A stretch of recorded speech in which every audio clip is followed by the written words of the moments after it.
سب سے پہلے تو ان ججز کو خراج تحسین پیش کرنا چاہیے، اور یہ چارج شیٹ ہے، اور اب جوڈیشری اور عدلیہ جو ہمارے چیف جسٹس صاحب ہیں، معاملہ ان کی کورٹ میں ہے۔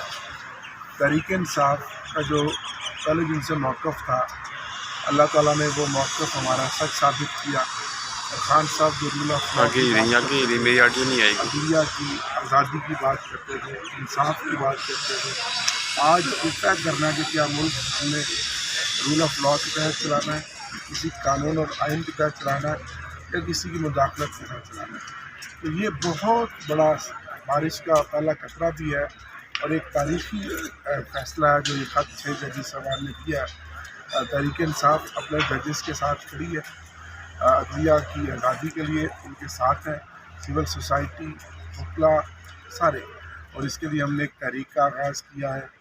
پاکستان کی تاریخ میں ایک بہت بڑی ہم پشاور میں ریلی کرنے جا رہے ہیں، کنونشن کریں گے، اور جو خان صاحب کے کیسز جن بھونڈے انداز میں آئین اور قانون کو بلڈوز کر کے ان کو سزائیں دی گئیں، سچ ثابت ہوا کہ سب کچھ ایک شخص کی خاطر تھا۔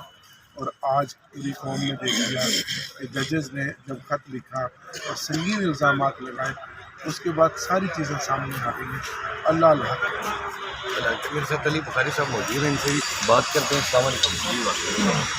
اب جو نئی چیز ڈیولپ ہوئی ہے اس کے مطابق تو آپ کے آنریبل ججز بھی بیچارے انصاف کرتے ہیں، ٹھیک ہے، اور انہوں نے ایک سپریم جوڈیشل کونسل کو یہ لیٹر لکھا۔ یہ لیٹر ایک پورے جوڈیشری جو ہے اس کی طرف سے لیٹر ہے۔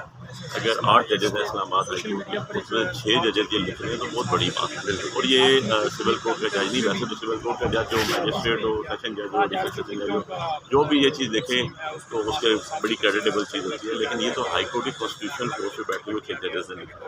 سو they are seeking justice for their self. یار ہمارے ساتھ یہ کچھ ہو رہا ہے۔ اس کے ساتھ دوسری چیز جو آپ نے بات کہی وہ یہ ہے کہ آپ نے فارم 45 کے حوالے سے بات کی۔ دیکھیں فارم 45 آپ لوگ بھی اسلام آباد بیسڈ ہیں، اسلام آباد رہتے ہیں، اسلام آباد کی سیٹس ہیں، اور سب کو پتہ ہے کہ یہاں پر ہم لوگ 45,000